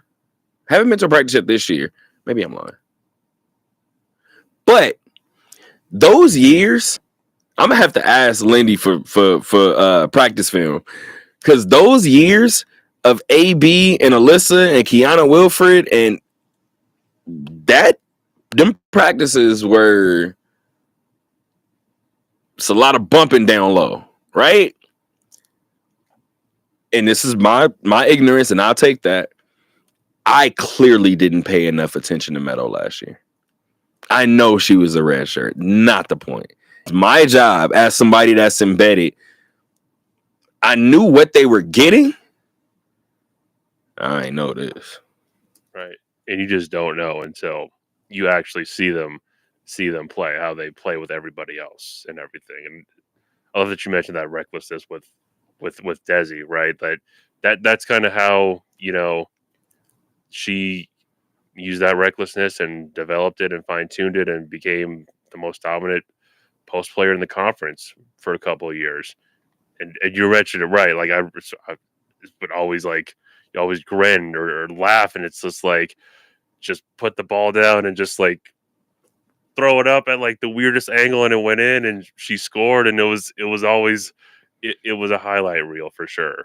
I've seen Desi shoot from her knees. I've seen Desi shoot from sitting down. I love Desi, dog. Desi's so dope. It's amazing. And then on top of that, I love that her first highlight in AU came on a defensive end. Somebody beat their defender, and she's the paint presence, and she's on the right side. And this is what I thought was impressive. She's on the right side of the basket. She gets the block with her right hand. She sent that joint to the stands. So again, we know what Desi meant to this program, right? And my biggest thing now, I'm gonna be completely honest, my biggest thing is hoping that I'm still in this city when that 23 goes up into the rafters, because Desi's number will be retired at this university. Oh yeah, and I feel like that should happen a lot sooner than later. And that's kind of where I'm at. Like, I don't think you have very many opportunities to do that. And I'm with, okay, well, let's see what they do at the next level. If the jersey's up, regardless, whatever she does at the next level is added to that lore already, right? So, the team is 19 and almost at 19 and 1. Ooh, that would have been a little different in terms of national attention. But the team is 19 and 5. They're 11 and 1 in the conference. They're still good for first. They sit atop of everybody in the conference. They're looking down at Colorado State and Wyoming specifically. They're up 2.5 games on both of those teams. San Diego State is next, man. I told you guys last week I'm typically in a bar every Wednesday. You think I'm in a bar this Wednesday? Not even close. Not even close, dog. I will be in the Cox Pavilion watching UNLV try to avenge their only conference loss of the season. Their only conference loss in the last 51 games or something crazy like that. It's funny how that record just kind of restarts, right? But interestingly enough, where are we at? Oh yeah, and as I said before, that is Wednesday, February 12th, 6:30 p.m. from the Cox Pavilion. I'll be in the building. Alex, what are you doing Wednesday? What am I doing Wednesday? Well, I think I could tell you. Well, what I would like to be at watch the Lady Rebels, but we have our high school basketball and flag football playoffs begin tonight. So that's big time. That's big time. We got the coverage for all this week, and next week with state coming up. So, as always, as I mentioned earlier in the show, you're a busy man. Speaking of busy, man, the Running Rebels finally ended their losing streak. Their losing streak is over. They get a victory over Wyoming. Ironically enough, the losing streak started with Wyoming. So they get a 68-57 win. The two programs trade victories on each other's home floor. Really quick, just go ahead and give me a quick synopsis. What does this mean? What does this And why is the mean? answer nothing? Oh, I mean, it's because we've seen the highs and lows of the UNLV basketball team this year. We'll beat Utah State, beat San Diego State, then lose at home to Wyoming. Have underwhelming performances. Have games be closer than they should be. All in all, it's just get ready for the Mountain West tournament and just throw all your chips into the table and just gun for it. If you to by miracle try to get into the NCAA tournament. So I have this game that I want to play on the next pod, right? And it's a Grammy game, and I think it's a pretty dope game. I just thought about it last night. I said we could play this game. We're gonna play a version of that right now. I told you I'm in a goofy mood today. I told you earlier coming in, I'm in a great mood. I don't know what happened this weekend. I'm in an amazing mood. So we're gonna play a version of that based on our knowledge, our extensive knowledge, our comprehensive knowledge of UNLV sports. Okay. Mainly basketball. Okay. You ready? Okay, yeah. This is not like a trivia question or anything. This is more like a filling out process. Okay. You mentioned the Mountain West tournament. Uh-huh. Great time of year. We're in the building all day. I told you, aside from summer league, that's the only other time that I go to sleep to like the sound of basketball is dribbling. Like I'm in the gym all day. You're in the gym all day.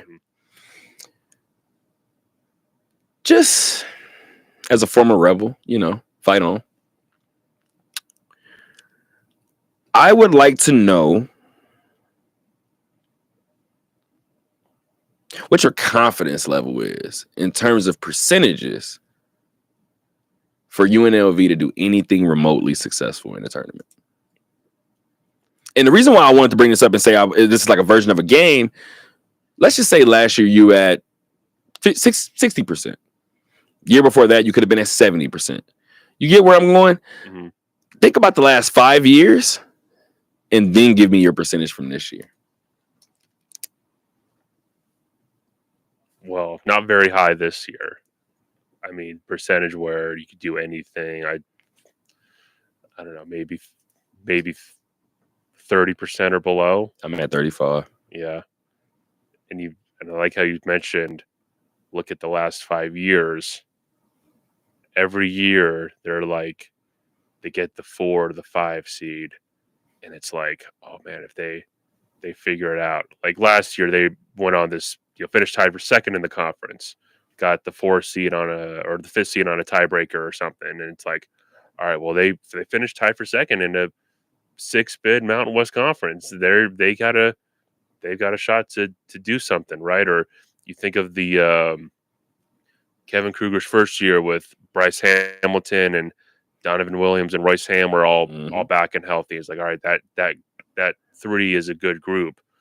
Or you think of just other years, and it's like you're more confident than others. All right, you've seen some consistency in Mountain West play, and you see them beat the good teams, and it's like, all right, there's a shot they could steal a bid or something. But that confidence is not as high this year when the Mountain West might not be as strong as it has, especially last year, as strong as it has been maybe the last few years or so.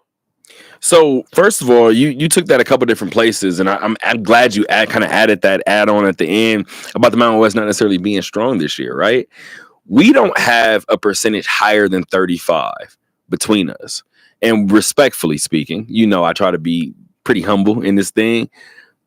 I don't know too many people that knows UNLV sports better than us, but definitely UNLV like basketball and football, just those specific sports, right? We don't have a confidence level over 35 in terms of percentage. Is that the lowest within your last 5 years?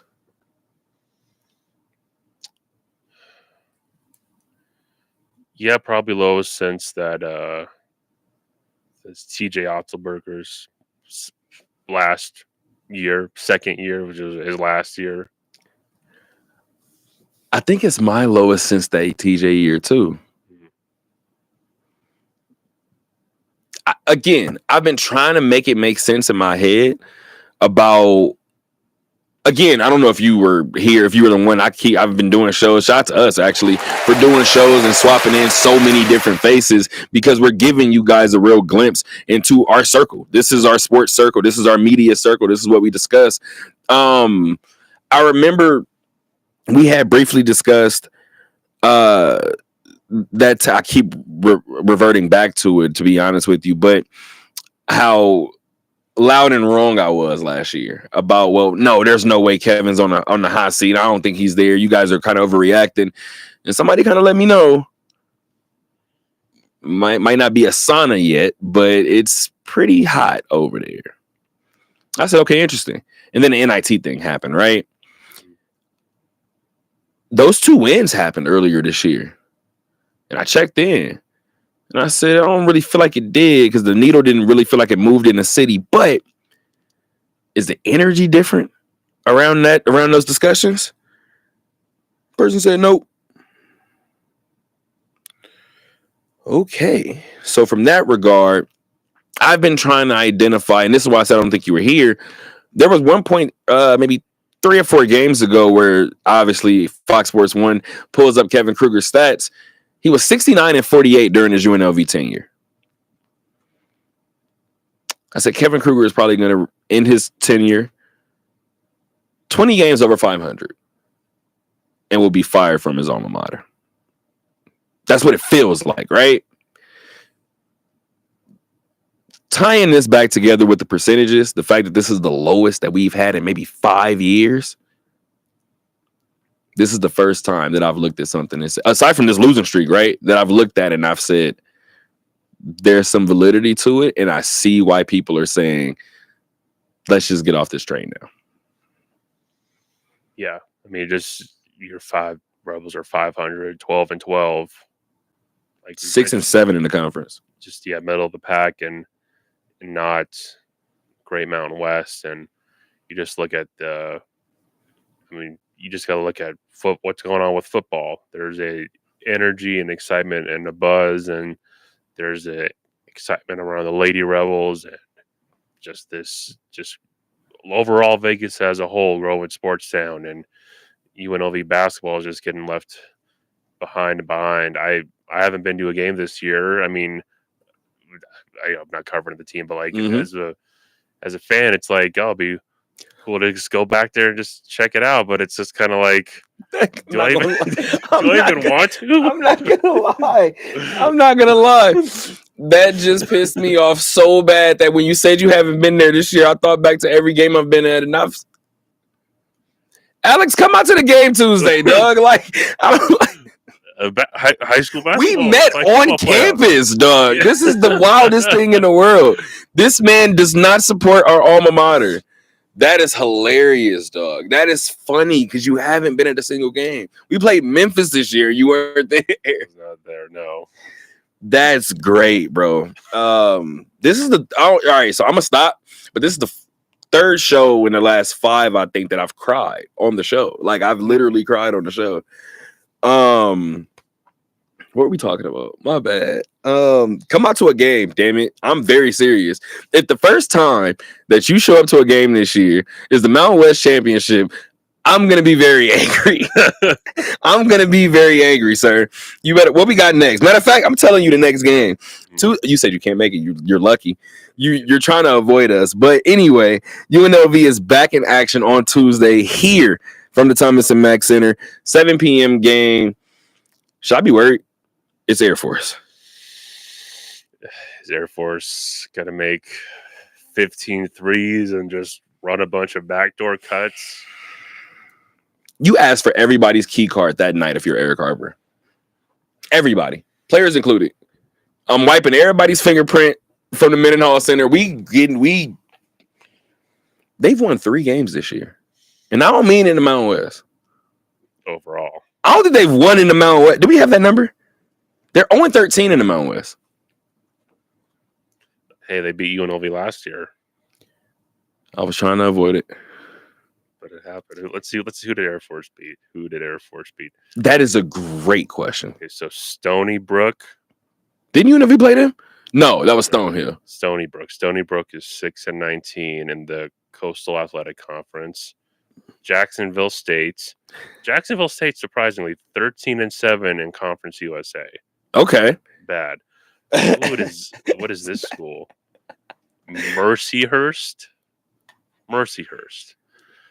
13-14 in the Northeast Conference.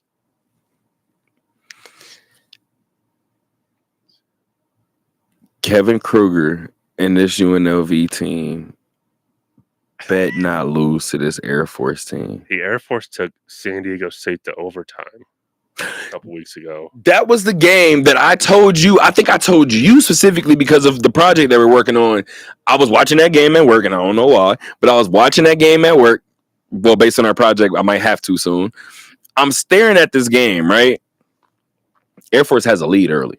So I'm looking at it like, this is about to happen. I got my little devious smile on, right?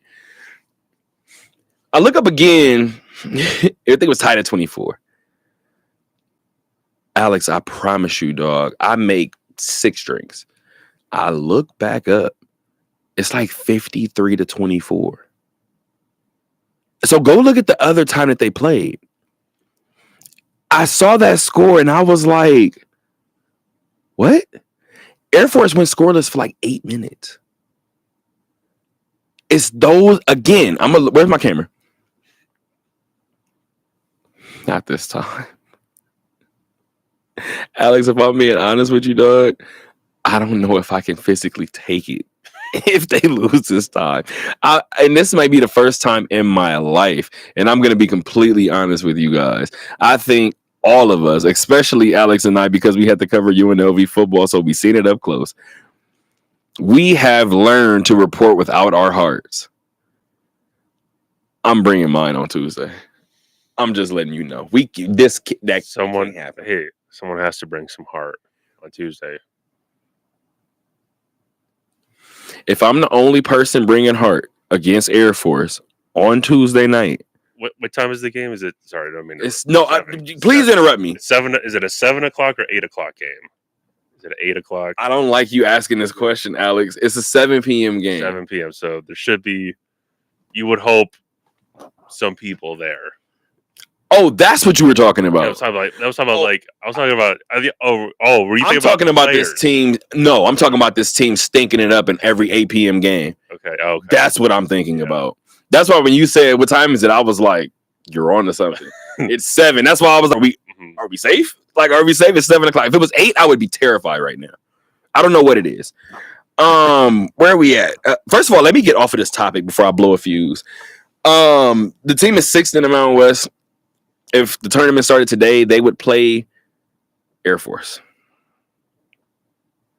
I don't like any of this.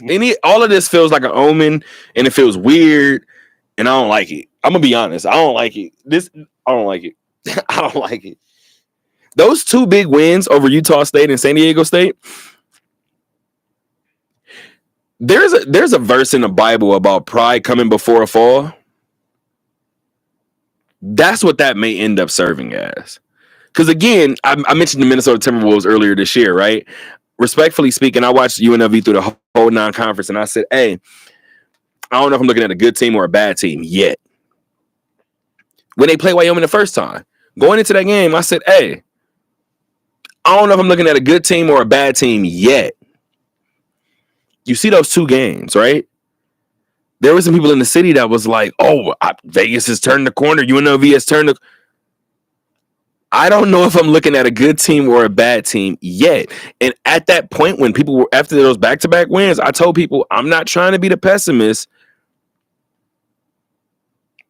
but that might be the highlight of the season. If we're unsure of whether this is a good team or a bad team, and we're at this stage of the season, my question is answered. As Alex just told you guys, they're 12-12. They're 6-7 in the Mountain West. Air Force is next. Apparently Luka Doncic is up next as well for the Lakers. He is expected to make his debut tonight against the Utah Jazz. Can I be completely ignorant? My dad doesn't have a tip in today, so you can end the show. Can I be completely ignorant for all of 12 seconds? I tried to thank before thanking my lucky stars, I was hoping and wishing with every bone in my body. I gave you guys the whole Reggie Miller rundown earlier, right? Just the way that sports is and the way that it shapes out and the way that usually my favorite teams are on the wrong end of it. I didn't want history to show that Luka made his debut against the Indiana Pacers on Saturday. I don't give a damn if he had 12.6 rebounds, 5 assists. If Luka wins 5 championships in LA, it will always be the trivia question. Who did he make his debut against? Completely selfish, completely irrelevant to the topic. I couldn't care any less.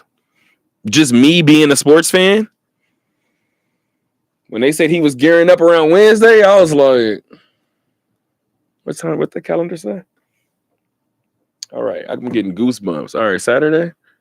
About Friday, they was like, Luka's debuting tomorrow. I was like, because this would be just the game Luka goes off and pulls a Kyrie. First game of Brooklyn has 50. I'm nervous. I'm over here sweating. I'm like, oh my God, please don't let this be the first one. Because now Bron gonna be healthy. Nope. Just wait one more game. Yes. Okay, Luka's gonna debut Monday. I took the largest sigh, dog. Indiana lost, and I was still at the end of the night. Wasn't to Luka. Wasn't to Luka. Was to Austin Reeves. All right, now that you didn't have to. Damn it almost made me knock over my whole. That was unnecessary. Coming off of the UNLV talking about Austin Reeves giving us 45, you didn't. Come on, bro. I was gonna say too, as you were explaining everything, it's like, oh, ESPN flexed out of its regular Friday night game to a showcase special edition on Saturday. I would have been sick, brother. And I worked.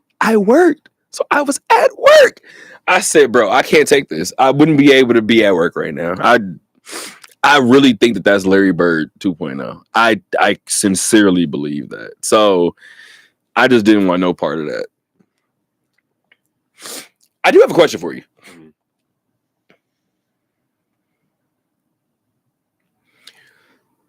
Luka's ball dominant, right? Bron's ball dominant. Now, I don't know what I did to the stand. I didn't knock it over one too many times. But Luka's ball dominant. Bron is ball dominant. Bron is not a good enough scorer for him, or a shooter rather, for him to stand in the corner and let Luka be the lead guard, right? I do think the Lakers made this move, especially considering that Luka just got through playing with a ball dominant player in Kyrie, but Kyrie deferred, right? Kyrie came off of it when he needed to. Luka, this is you. I'm gonna go ahead and stand in the corner. Obviously, a much better shooter than LeBron James. However, this is the part that's kind of been uncomfortable, right? AD started or played his first game for Dallas, and he balled out. We expected AD to ball out in that type of system. AD balled out in his first game. Flip side of that coin, he leaves the game with a lower body injury. Everybody in LA is like, see, told you what happens. Dallas might be saying the same thing if something were to go wrong with Luka. That's all I'm going to say, right? But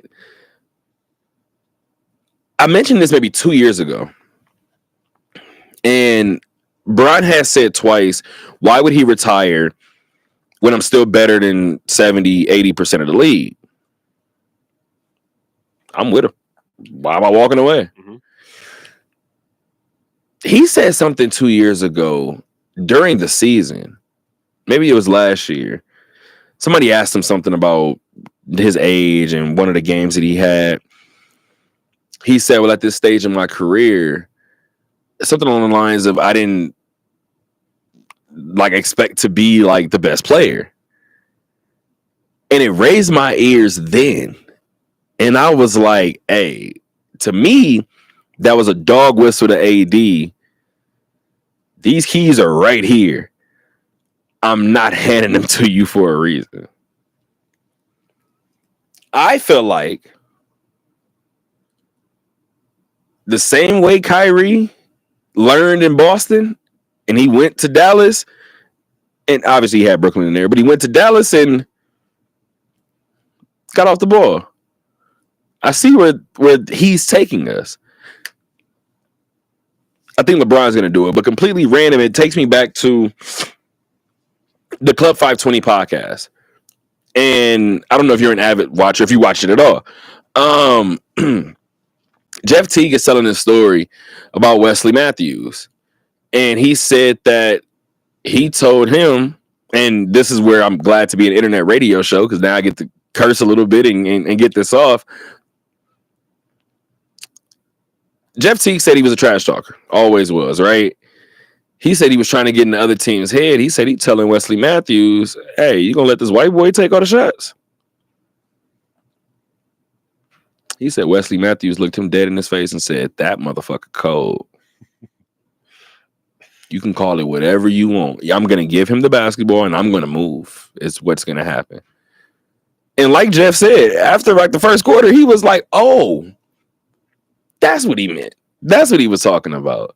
So again, just from that perspective, I do think this would be a little bit different. I'm not talking about outcome. Maybe it's, and again, AD's outcome wasn't bad, right? You won a championship. So it's not like it's a negative outcome with Anthony Davis. I do think LeBron will be a little more inclined to give the keys to Luka. Maybe he's just a little more confident in what Luka can do with the keys. And then you add the fact that I'm going to continue to add the fact that Luka is 25 years old. You got anything else on this? No, I just wouldn't be interested how they see to play together. I mean, you mentioned being ball dominant. Maybe LeBron takes that, like a Kyrie, the little 2-man game with them, and I feel like Luka, he's got a lot to prove.